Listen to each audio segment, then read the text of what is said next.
so it's not for kids.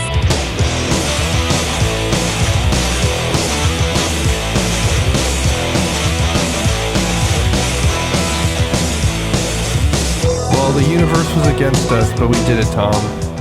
We were able to assemble and form this podcast. Dun, dun, dun, dun. Something like that. Everybody was trying to tell us, don't do it. Don't do it this week. The cleaning people were, my daughter, and my daughter still might interfere. We'll see. Sickness. Everyone in my house is sick right now. Yeah, like disease just in general is like out here like, yo, what's up? First it was a oh, look at that.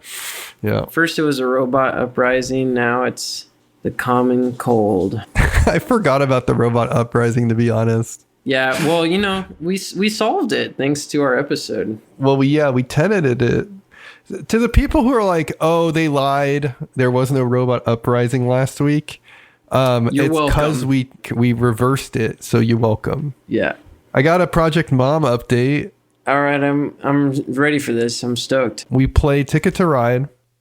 And Ticket to Ride was, I wouldn't say like 20 minutes of like, I don't understand. And then after the 20 minutes, she was like, oh, I get it. This is fun. And so like the last 5-10 minutes of the game were like, you know, it clicked. It was a good experience. Verdict, she said, I like it. All the games that you've run by me have been really good. I think you do a good job of picking games that I would like. I still like Carcassonne more, but I want to play this one again so I can get better at it. Okay. So that was her review of Ticket to Ride. I asked her what she thought about the route building and the set collection, because I think both of those are kind of new to her. And she was like, this isn't new to me. So I'm like, okay, take it back. Geez. Like, you know, she's like, one of the biggest, she's like world champion Elfenland player. You just didn't know. Yeah. Yeah, I just didn't know. Like, set collection, I could see where she's like, oh, well, that's basically Bonanza, or that's Azul. Like, I can see where there's overlap there, but like, it's I don't think Monopoly we've ever built. Yeah, sure. Yeah, the A-tier game. Yeah. I don't know where she got route building anywhere else. She was telling me like Carcassonne, and I was like, I mean, I guess you build roads, but like, anyway. Do you feel like the difficulty that she had seeming to grasp the concepts of Ticket to Ride is an ill omen for your stage 2? Likely, yes. But she's like on board. She's like the one who's been like, I want to do the next one, stuff like that. So it's not out of a desire. It's more out of a like, you know, understanding the concepts. The interesting thing is like she understood the rules just fine. She was really struggling to understand how to win. Oh, okay. Well, did you do the thing where you like explained your perfect flawless Ticket to Ride strategy? No. Oh, I'm not you. I don't explain. Yeah. Oh, okay, mister. Let's play Daybreak. But like Daybreak though, okay. You got me heated on this one. No, I want to give you an opportunity to defend yourself. In Daybreak, the world is at stake, Kenny. We have to protect the planet from climate change. I can't leave it up to incompetence. I'm just kidding. That's your argument? Yeah. That is why I will explain my 100 plays experience of Daybreak to you so that you can play as optimally as I do. No, I think actually the biggest flaw maybe Daybreak has, this is totally tangential, is like there's very little handholds even for experienced players. Yeah. You can't exactly just tell someone like, you know, pick two colors and send it. That's true. Okay. I'm a big proponent of people should lose their first game of a co-op game when they're learning. Yeah, probably. Because then the stakes are there. It's like playing poker without betting. Like, it's not as fun. Like, you can still do it, but it's not as fun. If you lose at Pandemic, you're like, we gotta win this game, and you like play again right away, and then you win. But like the first game, you gotta let them just fall on their face, I feel like. Yeah, I mean, I try my best to just tell people kind of what their options are. And narrow their decisions, but I'm probably still narrowing too much. I think narrowing decisions is fine. That actually helps. I guess it's a very hard line to draw between narrowing decisions and providing them ideal options that they didn't consider. Right. Sometimes that line is hard to draw. Well, anyway, I don't even know. We'll have to circle back to that because it's almost like main topic material, really. Yeah, I'm writing it down. We'll cover that in the future. Another thing I was going to ask, what's the end goal with getting your mom to play these games again? What was the big show at the end? I think it's to see if she could play through the ages. Oh, okay. Because not even Jimmy Carter can make it through that one, so... It's true. That's what killed him. You better be careful, I guess. Yeah, I gotta really prepare her, Yeah. Welcome to Shelf Stable, podcast celebrating board games that apparently we've already started. Celebrating board games that have stood the test of time. I'm your first host, Kenny Katayama. And I'm your second host, Tom Bowers. Today, the feature topic is how people you play with shape the games you play. But before we talk about that, let's just talk about some of the stuff we've been playing recently, Kenny. Tom, I played Bear Valley from 2016. Oh, boy. So, Carl Chudyk, Stronghold Games. If you are a recurring listener to the podcast, you heard in our Carl Chudyk Tuck extravaganza that Bear Valley was a game so bad that I didn't get through the rules. We just decided, nah. But anyway, our friend group listened to the episode and we're like, oh yeah, let's torture Kenny. And then, of course, there was a copy of Bear Valley just sitting there at the Goodwill for like $2. That actually is like pretty wild, though. I know. Do you think it was at the Goodwill because the person who owned it also listened to our episode? Someone we don't know, but they're out there listening, and they're like, "Well, yeah, oh yeah, he's right. Fuck this game," and like threw it out. And then, of course, our friends pick it up for us. Nick was joking, like, you gotta like talk shit about Kanban EV because I really want to get that game, but like I want it at like a discount price at Goodwill. Yeah. It's like the opposite of pushing product. Right. It's like thrifting, like forcing thrifts on games. Yeah, basically people should we definitely have that influence. People need to start like shorting like every game we talk about, short selling, so that they can profit. Yeah. We're going to tank the value. Yeah, this is the ultimate strat. But anyway, yeah, it was literally like 3 days after the episode came out. They just like sent me a picture and it was Bear Valley at Goodwill. It's not like one you come upon every day kind of thing. So it was just kind of wild. It was a blessing. It was a sign. We picked it up. We played it. And guess what, Tom? It was really bad. Nice. If you're waiting for the major twist where I'm like, oh no, it was way better than I thought when I read the rules and we all had a great time. No, it was bad. I will say we did laugh quite a bit and we had a good time with it. I honestly couldn't remember why the rules turned me off so much. I remember now. It's because there's like 40 pages of rules. I'm not exaggerating. The rulebook is literally 40 pages long. That's nuts for a game that I feel like you've described as like flip random card over and see what happens. Yeah. It's like a push your luck, kind of like Welcome to the Dungeon or Can't Stop or something, where you like build a map of the forest as you go. And if you pull too many cards to build the map, then you're out for that turn. You basically skip your turn. That's like the whole game. And there's 40 pages of rules. Now, the pages are small. This is like a half sheet or quarter sheet rule book, but the text is small. And then, yes, there are like 2 examples in the book that are like very long, but still, even if you take the 2 examples, there's still 30 pages left at minimum. So you might be asking, why is it so long? Because there's all these random symbols on the cards that are only relevant if you're playing with that module or like with that specific character.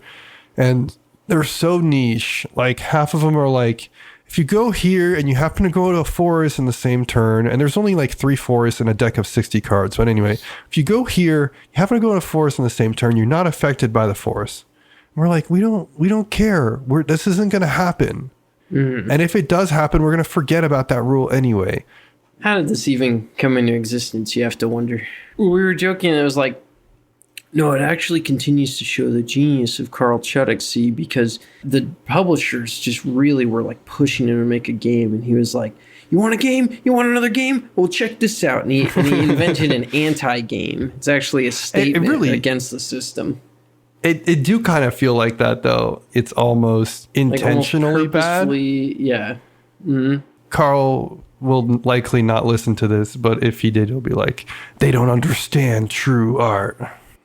It was really bad, and I don't think it's because we hyped it up as like being bad. Like, it was just bad. Like, I was reading the rules and everybody was groaning.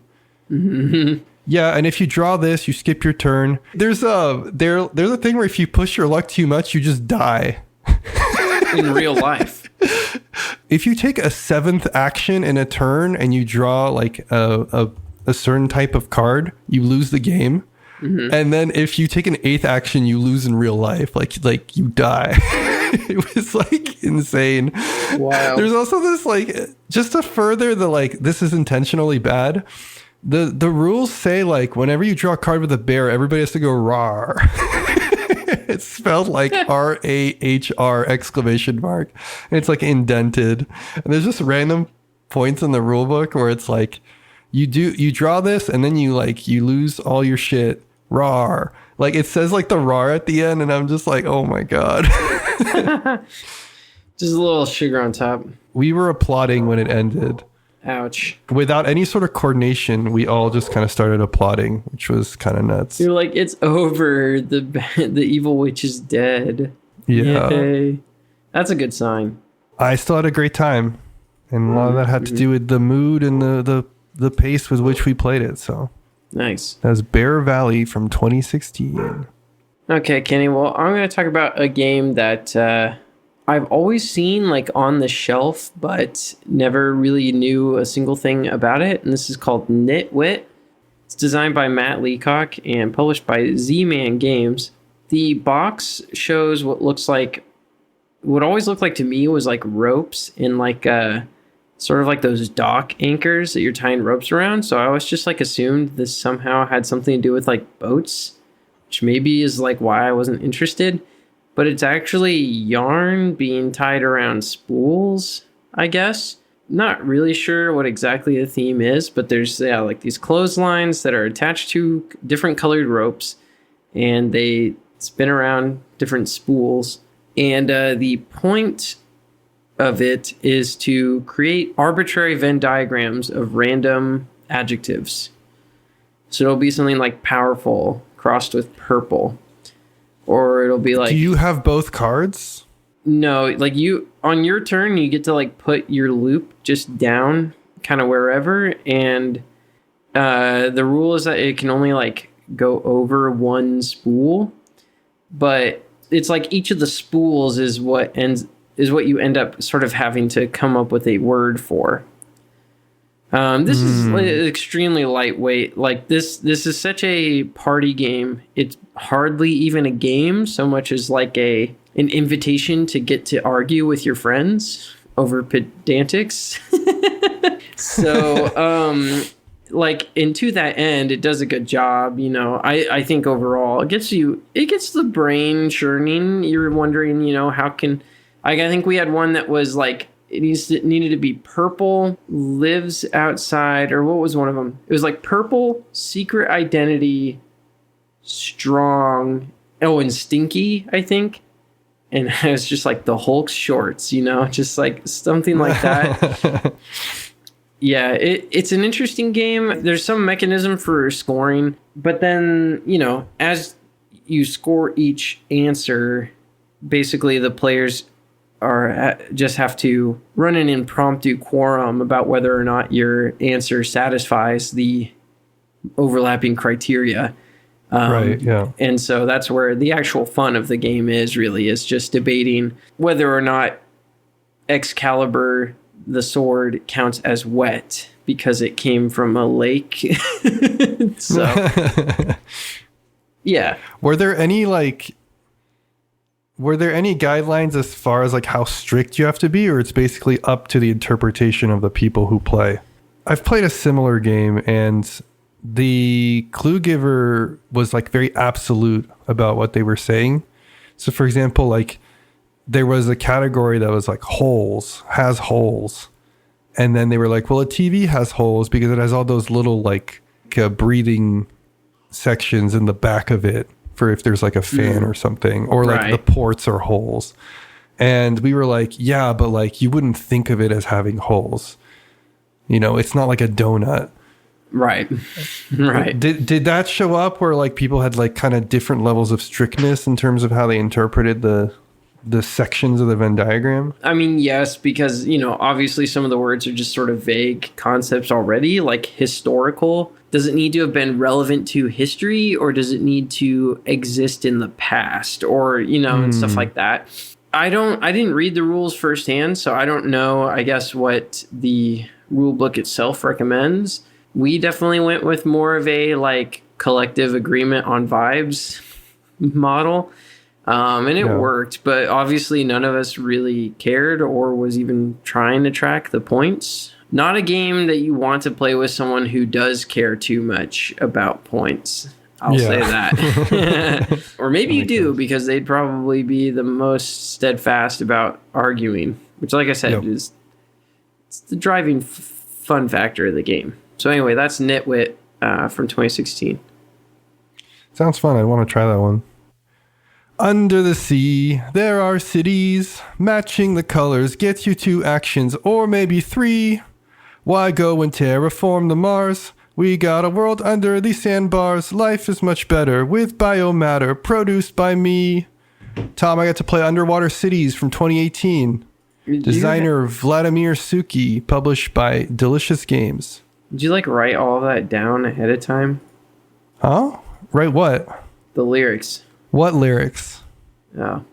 Underwater Cities by Vladimir Suchy. Is Suchy? Vladimir Suchy? I'm going to say Vladimir Suchy. Okay. A lot of people have described it as terraforming Mars underwater. I don't know. I'm still on the fence. I've now played it twice. And yeah, it definitely gives Mars vibes, but it's also very different.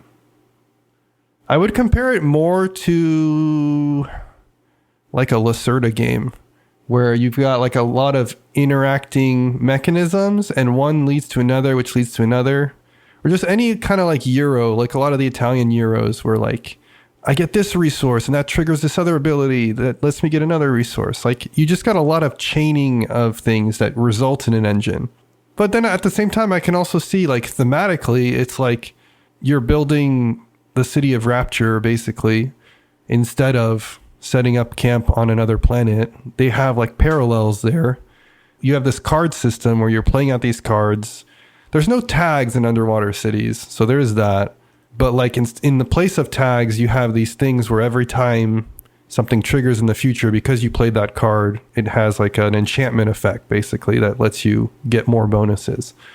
I really like the core conceit of this game, which is this like color matching system. So at its core, these worker placement spots, and they give you different resources or let you take different actions. But the gimmick is that with every action, you take a worker and place it on a spot, and then you play a card from your hand. If you play a card that matches the color of the spot, and there are 3 colors, then you get to trigger what's on the card. If you play a card that doesn't match, you're basically functionally discarding it. And then you get to do what's on the worker spot, but you don't do anything with your card. And that sounds like very simple and might not necessarily lead to interesting decisions. But in practice, you're always like, well, I don't want to be basically an action behind if I don't match the colors. So I'm going to make sure that I hold on to this card for when I need to take that worker spot. But, I need to take that worker spot right now because I need the benefits from it to do that thing. But that means I won't play a card that matches because I don't even have the matching color. And it's like, Anyway, there's this really cool thing. Like, that's the core of the game there. And it's such a good core that it kind of surprised me. I thought the game was going to be play card, do thing. But like that completely twisted it on its head in a good way. I think you would like this game, Tom. I'm very curious what your take is going to be if you play it. But like, yeah, to me, it felt very fresh and interesting. I don't know its longevity. Like, I feel like it might become samey if we play it like 10 times. But 10 times is still gets... I'm not saying it's samey after the first game, you know. I want to come back to it. I want to play it more. And I am curious to see how it continues to impress me or you know, it starts to plateau. Yeah, I'm genuinely interested. It's one I've always kind of seen around and just have never bothered to take the time to actually check it out. Yeah, it's weird. Like, nobody has this game in our general circle, even though a lot of people like games adjacent to it. Right. So I was really happy to finally take a stab at it. And yeah, I can see where people draw that comparison. I think the closest thing is like having kids. When you have kids, like, people tell you all this advice or like tell you all these things that they have experienced from having kids as well. And then you have kids and you're like, well, everything you said is wrong, but it's also kind of right. That's how I felt about when people were saying Underwater Cities is like Mars. Yeah, you're like completely wrong, but also you're very correct. So interesting take. In conclusion, Underwater Cities is just like having kids. It's easy as childbirth. This message sponsored by men. Yeah, exactly. Well, Kenny, I'm going to talk about this game, and you've been wanting me to play it for a long time, and that's 51st State from 2016, not the movie starring Adam Sandler. This is designed by Ignacy Trzewiczek.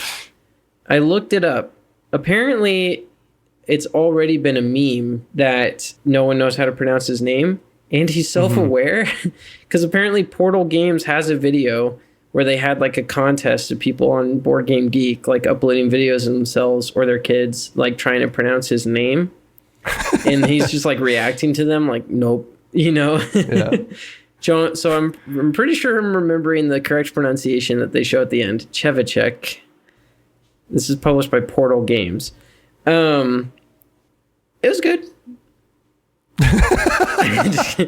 No, so for those who have played Imperial Settlers, it's a very, very similar game, but there's some interesting core differences that I was not paying attention to when Kenny explained it the first time. So I doubt you'll listen to it now.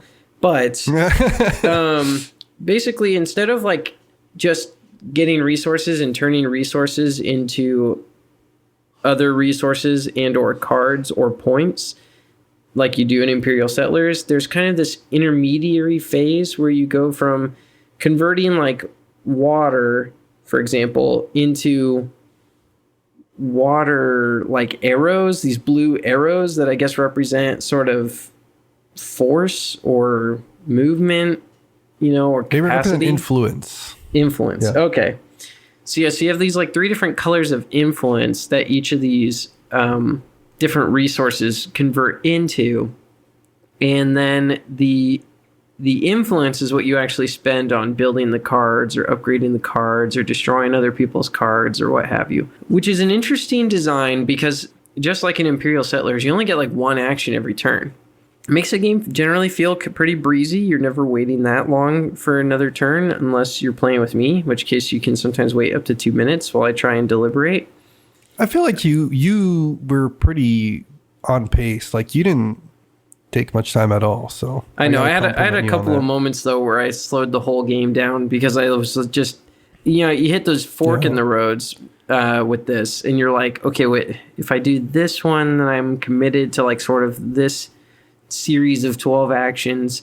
So it has interesting, I guess, decision tree patterns to it. Anyway, my point is that it creates this interesting tension where you'll convert some of your resources into influence. And as you were telling me, like, it sort of signals to the other players what you might be planning to do next, which could change how they behave. For example, if you turned a gun into a bunch of, I guess, military influence, for lack of a better term, other players would be disincentivized to build new cards that turn. And it could sort of mess up the sequence. That and the actual, like, raising of other people's buildings are the only interaction that you really get. And it's interesting interaction. I wouldn't exactly call it highly interactive, though, even with that. I think it's easier in Imperial Settlers to blow up other people's stuff. And I sort of like Imperial Settlers a little bit more because of that. Because it allows you to just constantly sort of make those threat assessments and attack. But of course, if you play with people who are bad at threat assessment, it can be really frustrating and feel like it's king making. So in another sense, maybe if that is what's frustrating you about Imperial Settlers, you might consider 51st State, because it's a lot easier to keep things protected. 51st State is kind of unique in the way that the expansions work, because the game explicitly says you can only shuffle in one expansion at a time, at least in the Ultimate Edition. And so each expansion is almost like a super module and designed around a different thing. Specifically, New Era is expansion that really focuses down on interaction with other players, and really opens up more of what Imperial Settlers does in the base game, which is being able to wreck other people or benefit from others. So basically this guy was like, I see you, 501 fucking whatever the fuck that game was called. You mean Friedman Freeze? Thank you. Yeah, Friedman Freeze with his like 504 games in one box. Trzewiczek is like, check it out. I can just make a fucking game that feels like a completely different game. Yeah, we don't talk much about expansions on the show, but this is one of the games where I feel like the expansion really changes the game significantly. Just kind of the unfortunate part, because Board Game Arena finally released 51st State in beta, so you can like play it now, but it's only the base game. And so like a lot of people's preferred ways of playing are not currently available, but I'm sure they'll implement them later. We'll get there. Base game is very traditional engine builder, like with the hint of being able to interact with others. New Era is like highly interactive. Winter is the long game. So if you've ever been like, I wish this game could go for 6 rounds instead of 4, then Winter is designed around that. And the original printing of Winter explicitly said you don't stop when somebody hits 25 points. You just play 6 rounds. Yeah, like the other ones are cool too. They're each different. And I really appreciate that. Like, they didn't just put more cards in to like shuffle into the deck. They feel very different. That's cool. I really like that approach, I think, because it kind of just allows people to get more game out of one game, which is kind of what like Magic the Gathering does, in a sense. And that's a game I like a lot. So yeah, it's pretty cool. I'll have to try some of those out over the board with you sometime. I mean, we played this in Arena, and it was nice having everything very visible. Like, I really appreciate how easy it was to tell kind of like who was winning and stuff and make decisions about who to raise accordingly. There's something to be said for the digital version, but overall, though, it's a good game. Do I like it more than Imperial Settlers is what you want to ask me. Kinda. I think I like the theme more. Yeah. The cyberpunk post-apocalypse Mad Max. It's not really cyberpunk. It's like... I think it's just post-apocalyptic. Yeah. And I think it makes slightly more sense than some of the resource translations in Imperial Settlers. Yeah. Mechanically, I went through kind of an arc where the first time I played 51st, I didn't like it as much as Imperial Settlers, but I still thought it was interesting because I didn't like the arrows that you talked about. And then I learned to appreciate it over time. And then I kind of came back to Imperial Settlers and was like, okay, but I like this too. So I think they both stand their ground. Like there's value to both systems. I think it just depends on what you're looking for. The one thing I do like more, but this is more of a personal preference, is that 51st State is a single deck of cards and you have to like assemble whatever you want out of it. Whereas Imperial Settlers, you still have your personal deck that leans into a particular strategy.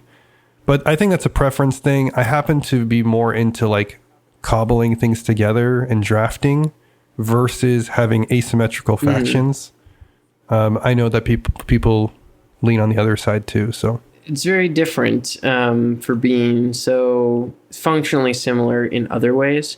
I mean, it's kind of one of those things where it's like I wouldn't blame you for owning both games, even if they do feel like they're really heavy overlap.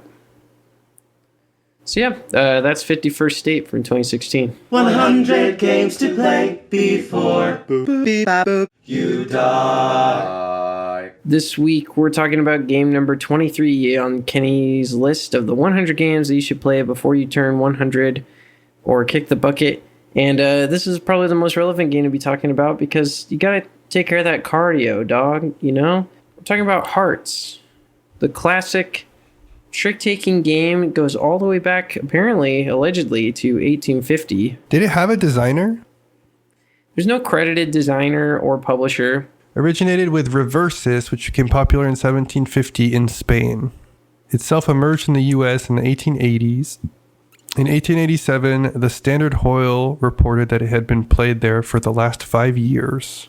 Kenny, why is this on the list of games that you feel like people should get to play? Hearts is the trick-taking game on the list. Trick-taking is very hard to explain to people who haven't played it. So I'm just going to skip that and say, if you don't know how to do a trick-taking game, just have somebody teach you. See what I did there? No, I mean, teach you is a ladder climbing anyway. But other examples of trick-taking games are euchre, spades. More modern ones that you might know are like Skull King or the very popular The Crew, which kind of revived or created a golden age of trick-taking recently, I would argue. There's a lot of really good trick-taking games that have come out recently. There is a reason that these games are so popular right now, and that this stands as its own genre that people will like almost exclusively play sometimes. It's deeply strategic while also being kind of light and breezy, I guess. Like, there's a lot of decisions to make in these games. And I had a aha moment. The reason I think trick-taking games get so much out of people is because they're like Uno, but for smart people. The fun about Uno is that you go around in a circle and you play cards. And you like boom, boom, boom, boom, boom, boom, boom, boom, boom. Right. And you just keep going around. In most trick-taking games, you do rounds, where each person plays one card. I think what's so appealing about trick takers is that like you have a number of different cards that you can play in your hand. In Uno, it's usually like you have one decision. Most trick takers, there's a lot of different directions you can go in with your overall hand as well as on a particular turn. And so I think that's why trick taking games continue to be so appealing. I think it's also because of the double think. Oh, I think that your hand looks like this because I know that all the cards have been distributed. Like maybe there's like 3 cards that are out of the game each round. And so I can suspect that someone at the table has this and then play around that. And, oh, I'm a genius, or oops, I completely overlooked that this will cause this, and things like that. There's just so much play to be had about something that at its core is relatively simple, once you know how to play. That's the thing. Trick-taking, it's like conceptually challenging for some reason in new players. I struggled to learn it when I first learned it, not having grown up playing Hearts. And there was like a good year where I was like, Hearts is the worst. And then I played The Crew and I was like, oh my God, this is actually amazing. Let me go play Hearts again. And then all of a sudden Hearts was great. Yeah, the reason I have Hearts versus The Crew is that The Crew's cooperative. And I just feel like it's also limited communication. Like, I don't know that it's a good introduction to the system, but also what is, trick-taking is always like this huge wall and all of a sudden the wall disappears and you have access to like hundreds of games that are like really, really fun and rewarding and not complicated to pick up. So I tend to like trick-taking. It's definitely grown on me as it has become more and more relevant, especially in recent years. It seems like it's having a moment. I agree. It's having a moment. I've never played any of these like true OGs, to be honest. So I need to kind of get on this because I'm slacking. I mean, yeah, we can just play Hearts next time we meet up.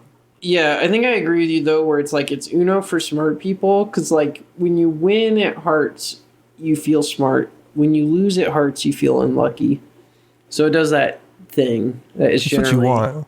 A social positive in a game. Anyway, that was Hearts. I feel like we didn't really talk about Hearts, but we talked about trick-taking. That's fine. Enough of that bullshit, whatever the fuck, who even cares? Hearts, like from like the 19th century or something. Nobody's even alive anymore from that period. No one plays that game anymore. It's not relevant. It's not like we're an entire podcast dedicated to highlighting games that are super old.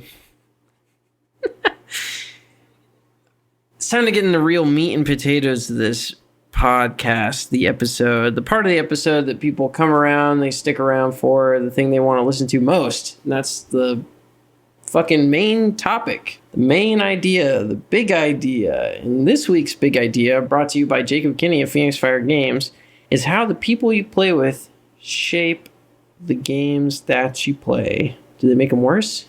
Do they make them better? Is it a mix? Is it nuanced? They make it worse. Next topic. We'll see y'all next week. That's going to do it. Do you want to start us? Is there one that you were thinking of? Well, when I thought about this idea, I was thinking about how, like, the entire reason I think I'm into this hobby is because I just kept going to the game store to buy expansions for Killer Bunnies. Why was I, hell-bent on buying, like, every expansion of Killer Bunnies? Well, when I was introduced to the game, I was still in high school, and I think the joy of playing it with other people my age and sort of like the raucous take that sort of back and forth of the game, allowed us to all sort of like take things out on each other in a socially healthy way. Yeah, you're part of the Killer Bunny clique. There's like the goths. Yeah, exactly. And exactly. And I was going to say hunks, the jocks. And then there's the Killer Bunnies. Yeah, the jocks, the goths, and the bunnies. And we were the bunnies all day, every day. I literally probably broke this out like at school lunch as often as possible. Probably to an absurd extent in retrospect. I probably should have been studying more.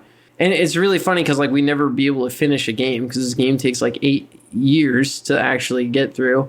So we would just like play as many rounds as we could. The quality of the game never struck me until I think like a lot later when I started exploring other titles.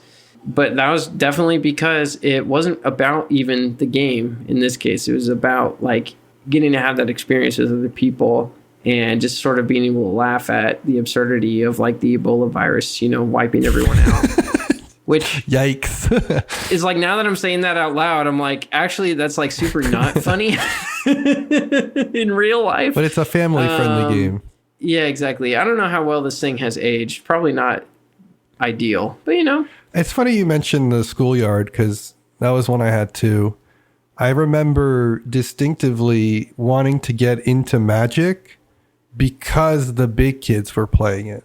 And that was like so cool. The idea that you could just like get into a game that the kids that were 1 year older would be willing to play with you and sometimes even beat them. That was a very novel feeling for me. And I'm sure that in some way was a core memory of like, whoa, games are cool. When you are 8 years old, 9-year-olds are like, they're like the Colossus in Shadow of Colossus. Like there's like no approaching that shit. But like all of a sudden, the sword that was needed to pierce these colossi was in my hands, These people are so cool and so much older than me. And I can play a game with them and sometimes even beat them. That's how I feel every Friday night. It's interesting thinking about just like how much I think like this hobby can be a way to find your people, or like kind of what you're saying. It can be a way for you to impress people that you see as being above you, maybe even. It's like, I guess in that sense, it has like an equalizing force to some degree. Just remember, Tom, I've never been impressed with you. That's fair. I made that clear this weekend. Right. Yeah, you did literally say that. I forgot about that. Yeah, just for context, we were like talking in the car and Tom was like, I just feel this compulsion where like, I'm not going to be happy with myself if I don't perform my best. And I was like, well, if this is any like solace, I do not care about what you do. And when you win, I do not care. I'm not impressed with you. You know what? He needs to swallow that pill. I guess so. It's a jagged little pill. I was going to say, like, if you sit down in a game with your boss, they're not your boss anymore. They're just somebody that deserves to have their school raised in 50%. You can just blow it up. Or they get their bunny killed by a stray lawn dart. That is one thing I'm curious about. Like, we tend to play with people that embrace kind of the nature of a game. But, like, what if you had, like, a bad boss, That could also shape the game. Like, all of a sudden you're playing... Like, if you literally had, like, Michael Scott and you, like, actually can't let him lose. Like, and especially if this was like the game that there's this anime that I started watching back in the day, but then I realized it was a moe anime, so I stopped watching. By the way, I know it's called moe now. People are making fun of me because I was calling it mo. Yeah, which anime? Saki. It's called Saki. I've heard of this. Yeah, isn't that one famous for like the female characters just for no reason? Their breasts just continue to grow over the course of the series. I was seeing something online about this. I didn't know that going into it. I was just really into mahjong at the time, so I started watching all them. I had no idea. I didn't. I swear. But I was just in it for the plot and the mahjong. I was really into mahjong, so I watched like every mahjong anime there was at the time. And we started watching this one. The one interesting thing I will say, in the first few episodes is the main character, she keeps doing neither good nor bad in mahjong. She's like exactly in the middle. Mm-hmm. And when she plays with these other girls at school for the first time, at first they're like, oh, she's very mid. And then one of the girls who's better at the game realizes she's intentionally being mid. And the reason why is because when she would play with her father at home, her father would get really, really mad when she always won. And so she started intentionally getting her score in a place where her father wouldn't be mad at her, but also she would like do the best she could given that scenario. And in mahjong, getting a specific score is a lot harder than doing well. It just turns out she's a god. And when they're like, remove the shackles, just try to get the best points you can, she's like insane. This is a huge tangent, but anyway, don't watch it. It's bad. The reason I bring it up is like, I'm sure there are people like that exist that are outside of anime where like there's probably some really butthurt parent out there and the kids are playing with the parent and they're like, well, I like playing games, but every time I beat my parent and they like rage, so I guess I'm just gonna play really carefully and just play in this certain way. And I think that's a shame. Again, I'm just inventing things in my head right now, but I'm sure it exists. If anyone out there is living the experience of the main character of the manga and anime, and my boobs just keep growing every episode. Yeah, just despite that, it's like the reality of a person going through something like that is pretty tragic when you think about it. It's like, yeah, their enjoyment, their potential love for the game is being like hindered by toxic people, by somebody that just kind of can't get over their own ego. Yeah. It's too bad. Like, yeah. And again, back to that thing, like, I bet you there's somebody who like plays games with their boss who might not even like playing games and they're like forced to because their boss loves playing games. And then they're like, they could beat their boss, but they're like, oh, I better not. I should let them win because otherwise you're going to get mad at me. Like, that sucks. You wouldn't know anything about this from personal experience. I mean, I make my team play games. I'm just trolling with you because you're... I definitely make the people on my team play games sometimes, but it's like an opt-in thing. And I like try to lose.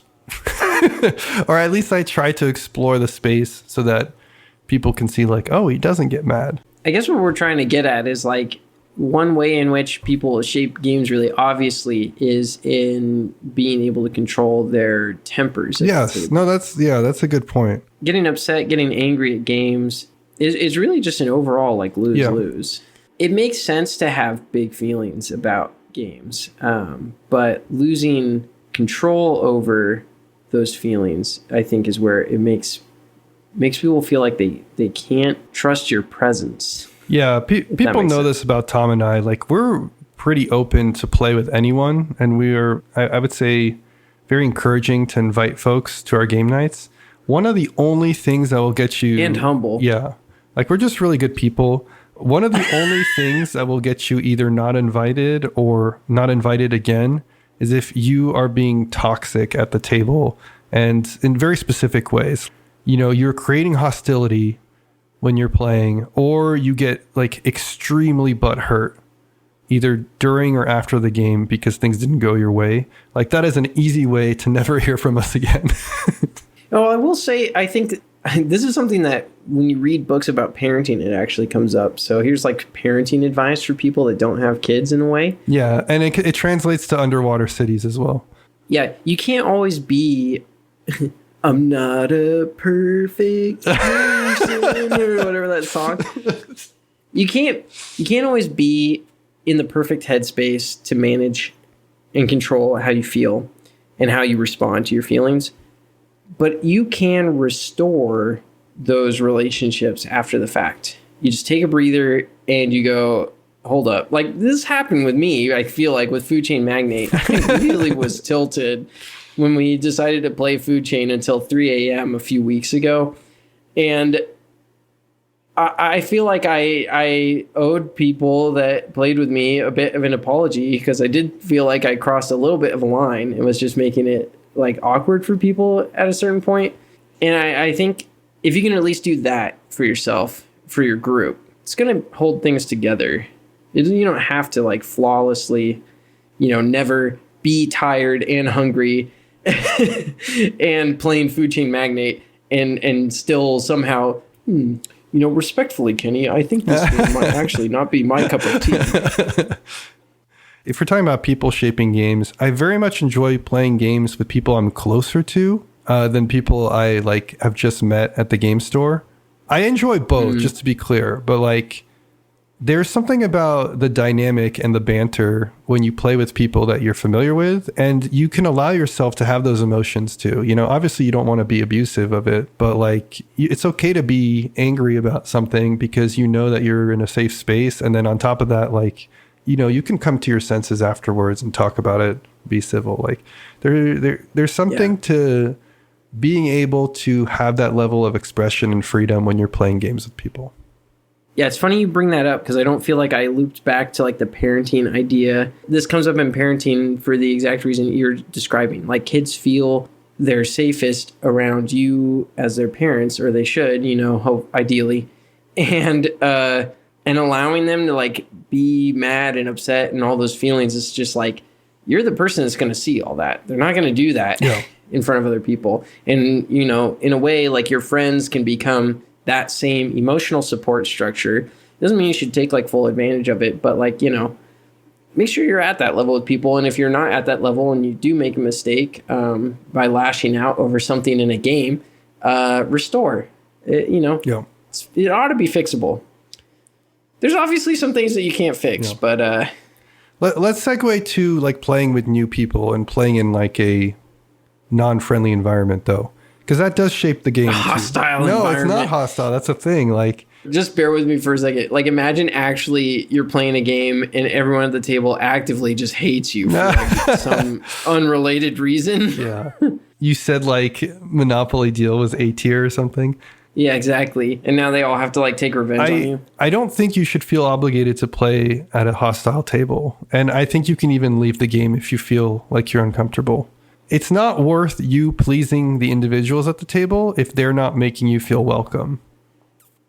It's true. You can compromise some amount of comfort, to agree to a game that maybe is not your first pick or something like that. Right, but that's different. But if you're sacrificing, comfort to the point where you straight up, if you don't feel welcome, why are you there, right? There's no shame in just logging out. So not where you're not welcome, just environments where it's neutral and you're with new people.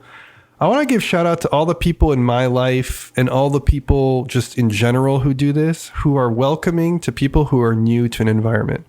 Whether it's the first time you're coming to a game night, or you are not as familiar with games, but you're playing one at the office for the first time, or, you've wanted to play these collectible card games and you just don't even know how to play them. There's always that person that is oh, sure, I'm happy to teach you. I'm really passionate about this and I'll show you the ropes, no pressure. There's that person that tends to be there if you end up having a good experience with it, that just kind of allowed you to play in that space. And so just a big thank you. I think those people really shape games. Well, first of all, they're able to vocalize what makes them so passionate about the games that they're playing. That's the first thing. They sell you on it. And through them, you start to see what is fun in this. Maybe you're already interested in it, or maybe you've never heard of it before, but they open it up. And on top of that, they're typically the ones teaching you the game, and somebody has to be willing to do that. And then third, they make the experience not a bunch of strangers. All of a sudden you have an ally on your side. Like, I think those people are amazing. And the extra amazing person is the person that is willing to sit down and play a game they don't like because they know that this might be the opportunity to get you to play more games, period. You know, maybe they don't want to play Ticket to Ride for the 20th time. Or maybe you brought the Red Dragon in and they're like, oh my God. But they don't say that and they just smile and they're like, yeah, I'll play that with you if you really want to get it to the table. Those people, like, they are amazing. I don't know that I'm capable of doing that a lot of the time. I've done this occasionally, but like, I'm just like, oh, I really don't want to play a Munchkin like right now. Those people are like heroes, truly, because they're getting people on board, creating a space for them and encouraging them in what they're interested in while sacrificing their time. Yeah, I'm someone that struggles to hide my displeasure. Oh, really? So, like, yeah. So I'm with you. Like, the true heroes of our society are those that, you know, can go into anything, like with, what's the word that I'm searching for here? Gusto. Anything recreational with a smile. Yeah. You know, I'm not expecting to have everything in their life figured out, but like, if they're down for anything and they aren't joking, they're always going to be able to turn it into a good time, not just for themselves, but for everyone else too. That's a real skill, or a skill I really value. Kudos to you. You know who you are. On a similar note, people who make any game fun. That's like a similar one. For me, a big shout out is like Justin in our Wednesday group. He just, like, I've said it before and I'll say it again, like, he can take a game that I wasn't looking forward to playing and turn it into like something that I'm like crying from laughter. You know, part of it is just his sense of humor, but also part of it is finding the interesting parts in the game and focusing on those versus fixating on what is unbalanced or, you know, not fun about the design. At the end of the day, I feel like even bad games, like if we go back to Bear Valley, like even bad games have fun in them. And that game of Bear Valley was fun. A lot of it was at its expense. You know, it felt like watching a bad movie, but we really enjoyed it. I mean, we talked about this for a whole episode. Like we did like the games that are so bad, they're good. I think some individuals are really good at doing that. And it really stands out. It turns a game on its head. For sure. You are good at this in particular, Tom. You're very sweaty when it's a game that has the parameters to operate in that sweaty environment. But if it's a game that either is like lol random or it's just straight up a bad game, you're very willing to explore the space for what it is and just be kind of a goofball. And I really appreciate that about you. Well, thanks, Kenny. I mean, I think you're generally better than me at just being down for whatever people are bringing up. So I appreciate that. Yeah. More open-minded, shall we say, about games in the first place. Yeah. Although, I don't know, maybe that's starting to change. Maybe just you become more experienced and it's created more jadedness. I don't know. What do you think? Some days I feel like I'm more jaded. Some days I feel like I'm just more down to play what others are interested in. There's more joy for me to experience what they're interested in than for me to try to push whatever game I want to play. But yeah, it fluctuates. There are days where I'm like, I only want to play the games I brought and everything else sucks. So I don't know. Sometimes you have to be the person to make the decision on what we're playing. Yeah. That's its own topic. Yeah, that's what we should cover next, maybe, is like how to pick what games to play. That's a good one. Do you have another one or another story? Yeah, I had one other thing that I was thinking about with regards to this topic, which is you and I famously have played a lot of Netrunner in our days, and there was a period where we were playing it at least once every week, and we were also trying to invite people to join us at these weekly events and engage with the Netrunner community, and some of those are still our friends today. There's one person in particular, after our event at the game store, you know, he hung out with you and me. I think we went to like McDonald's afterwards or something and continued to play Netrunner a little bit more. And I distinctly remember, like, he was playing decks that I was very familiar with personally. I was literally out loud just like thinking through my own turns and saying like what the face down cards on the table were. And he was like, what the fuck? Like, he's like, why am I even here? Like, you know, because I was not only like beating him badly, unfortunately, but like was just like calling every move. And it was so frustrating. He told us later that he almost just like quit the game right there and like didn't come back. And I felt really bad about that because that was definitely not what I was trying to do at any point. But, you know, what's like the lesson here for people, I guess? It's like you need to be conscientious sometimes maybe about some of the stuff you take for granted in games. I tend to, or at least used to, take it for granted that people are playing a game like Netrunner or Magic, for example. This happens a lot too. Like they want to know what the good strategies are and how to improve their game and like how to perform really well. That is rarely, if ever, actually true. I found, especially with like Magic. Yeah. Been to a lot of like draft events, pre-release events. I'll play against someone, and the bad habit of sorts that I have with people is like giving them a moratorium on like what went wrong. You know, Oof. How they built their deck wrong, potentially, like how they played wrong. If they ask, you know, but like, I mean, like, and I found more and more, it's like not even useful even to ask them if they want to know. Because even if they say yes, the reality I found more often than not is that they don't actually. They're just trying to be nice, probably. Or maybe they think they do, and then when you start dishing it, they're like, oof. Yeah, or that. I really don't know. And it's not like I'm an expert or anything. It's just like, you know, it's tough because like for me, it's a passion thing where it's just like I feel like I know things and I like you like to share information, yeah. Exactly. I love to bring people up with knowledge, but the time and the place for that is something very specific, and it's not typically going to be between rounds in a tournament. So you really do have to just wait for that person to ask if you have any advice for them, and it's rare, so treasure it when it happens.